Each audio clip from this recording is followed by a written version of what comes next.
میں چیلنج کرتا ہوں کہ گیراج میں کیا ہوا تھا. ہم بارات لے کے گئے تھے لیکن وہاں پہ دلہن 25 سال کے بجائے 70 سال کی نانی نکلی, اس لیے واپس لے آگے. شعیب مجھے تو یہاں پہ پانی دکھائی نہیں دے رہا, اور نیچے جو ہے شعیب کا پتہ نہیں ہے کہ وہ پانی کے اندر ڈوب چکا ہے. ہمیں ٹک ٹاک کے پیلی ٹیکسی کا لقب کس نے دیا تھا؟ ہیلی کاپٹر سے ننگی تصاویر کس نے گرائی تھی؟ سمجھ نہیں آتی کہ کس کس کے اوپر کون کون سی بات کی جائے, کہاں سے شروع کیا جائے اور کہاں پہ ختم کیا جائے. میں سمجھتا ہوں کہ ہمارے ملک کے اندر اخلاقیات کے بڑے بھاشن دیے جاتے ہیں. کہا جاتا ہے کہ آپ عورتوں کے اوپر بات نہ کریں, کہا جاتا ہے کہ آپ دلہا اور باراتیوں کی بات نہ کریں. لیکن آج میں کھل کر بات کرنا چاہتا ہوں اور ببنگ دہل کرنا چاہتا ہوں, اس فورم کے اوپر کرنا چاہتا ہوں. چاہے کوئی مجھے غیر مہذب کہے, چاہے مجھے کوئی غیر جمہوری کہے یا سیاسی اقدار سے نہ بلد, جہاں پہ میرے لیڈر اور محترمہ بشرا بی بی کے اوپر بات ہوگی, جادو ٹونوں کی بات ہوگی, وہاں پہ میں گیراج کی بات کروں گا کہ گیراج میں کیا ہوا تھا. جہاں پہ جادو ٹونوں کی بات ہوگی میں یہ کہوں گا کہ ہم بارات لے کے گئے تھے لیکن وہاں پہ دلہن 25 سال کے بجائے 70 سال کی نانی نکلی, اس لیے واپس لے آگے. جہاں پہ جادو ٹونے کی بات ہوگی اور بشرا بی بی جو کہ ایک باحیا باپردہ عورت ہے, پھر میرے سامنے کوئی تہذیب لا کے نہ دکھائے. ہم تہذیب کے اندر بات کرتے ہیں جہاں پہ 9 اپریل 2022 سے لے کے اور 9 مئی 2023 سے لے کے آج تک ایسا موقع نہیں آیا کہ ہمارے اوپر ظلم کے پہاڑ نہ توڑے گئے, لیکن اس کے باوجود استقامت کا پیکر بنے ہوئے ہیں. چیئرمین عمران خان کو تقریباً 14 ماہ ہونے کو ہیں, وہ استقامت کا پیکر بنا ہوا ہے, بھاگا نہیں ہے, نہ اس کے پلیٹلیٹس گرے ہیں, نہ جو ہے اس کو دوائیوں کی ضرورت پڑی ہے, نہ لندن بھاگا ہے. آج بھی وہ مرد مجاہد, وہ شیر کا بچہ, وہ مقابلہ کر رہا ہے, وہ عوام کی طاقت سے مقابلہ کر رہا ہے. آج بھی آپ کے سامنے اور ان قوتوں کے سامنے جس نے اس کو للکارا ہے, ان کی آنکھوں میں آنکھیں ڈال کے ان کے سامنے بات کر رہا ہے اور ان کا مقابلہ کر رہا ہے. آپ بات کر رہے ہیں, آپ اس کے ساتھ جو ہے کارکردگی کی بات کر رہے ہیں, شرم آنی چاہیے. آپ جو ہے ایک باپردہ عورت کے اوپر ایسے جادو ٹونے کی بات کر رہے ہیں اور ایسے فلور کے اوپر کر رہے ہیں, اور اس شخص کو شرم آنا چاہیے. جناب اسپیکر, وزیر اعظم صاحب عمران خان, میں آج بھی اس کو وزیر اعظم تسلیم کرتا ہوں. وہ اور اس کی پارٹی, ہم نے یہ نظام اسٹارٹ نہیں کیا جو کہ بار بار دہرائی جا رہا ہے. 90s کے اوپر دیکھیں جب پی ٹی آئی معرض وجود میں نہیں آئی تھی, پیلی ٹیکسی کا لقب کس نے دیا تھا؟ ہیلی کاپٹر سے ننگی تصاویر کس نے گرائی تھی؟ وہ ہماری پارٹی نے نہیں گرائی تھی, یہ نورا کشی تھی. میرے لیڈر نے تو تب بھی کہا تھا کہ یہ ملے ہوئے ہیں, یہ آپس میں ملے ہوئے ہیں, یہ نورا کشی کھیل رہے ہیں.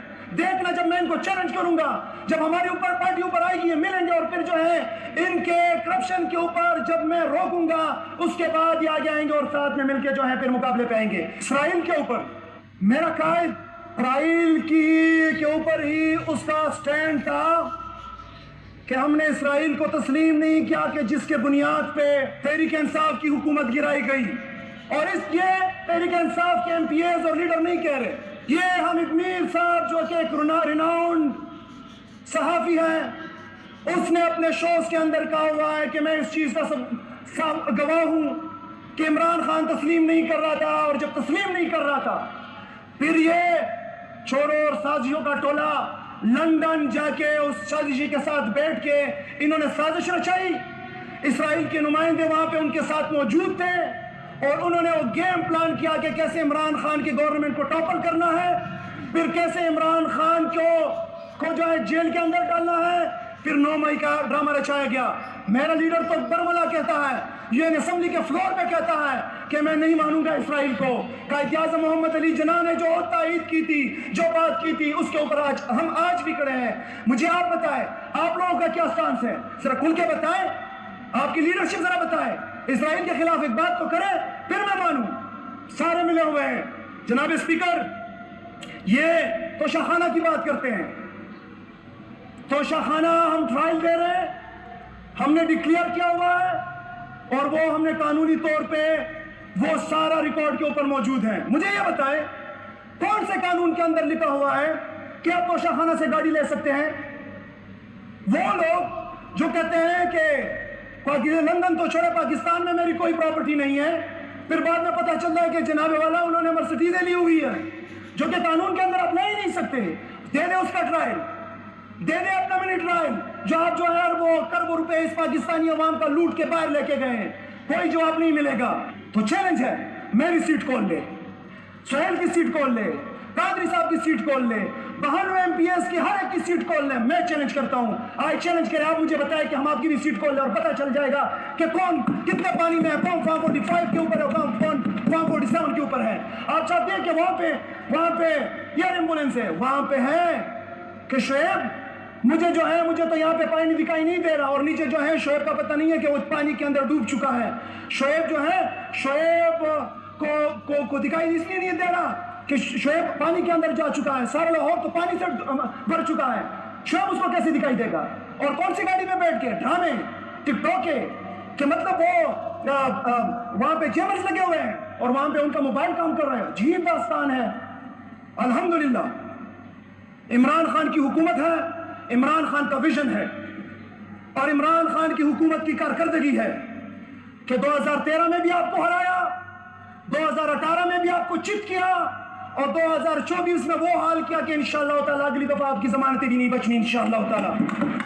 اچھا، یہ عمران خان کے ٹائیگر جناب بات کر رہے تھے وہاں پشاور کی اسمبلی میں، وہ جو کے پی کے اسمبلی ہے، یہ وہاں کے ایم پی ہیں۔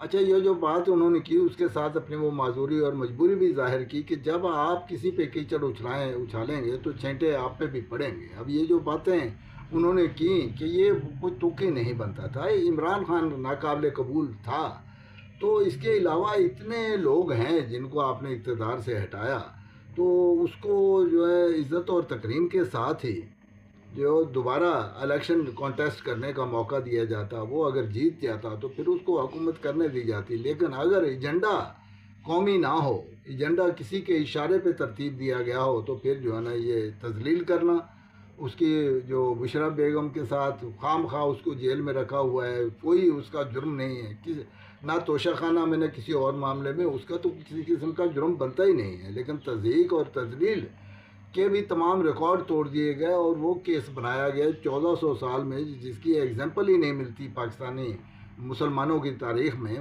پاکستان میں تو سوال ہی نہیں پیدا ہوتا، تو وہ تذلیل کی گئی، اس لیے اس کو وہ سزاوار ٹھہرایا گیا کہ وہ تو رجیم جو اس کی چینج کی گئی، اس بات کی سزا دی گئی کہ وہ ترقی اور خوشحالی کی بات کرتا تھا، عوام کے حقوق کی بات کرتا تھا، پاکستان کو ترقی دلانے اور یہاں جو سسٹم رائج ہے عوام و ناس کا حقوق کا جو غصب کرتا ہے سسٹم اور بینیفٹ کرتا ہے چند لوگوں کو، اور پاکستان کی ترقی اور خوشحالی کے راستے میں سب سے بڑی رکاوٹ ہے جو چوری، ہیرا پھیری، فراڈ اور جو اپنے فرائض کی ادائیگی سے منع کرنے والا سسٹم ہے، اور انصاف لوگوں تک نہ پہنچانے کیا ذمہ دار ہے، اور اس کے لیے وہ گارنٹی کرتا ہے کہ لوگوں کو انصاف نہ ملے، اس سسٹم میں تبدیلی لانے کے لیے ریفارم کرنے کی بات کرتا تھا، تو اس کو سزاوار ٹھہرا کے تو جیل میں ڈال دیا گیا۔ اور اس طرح کے حشر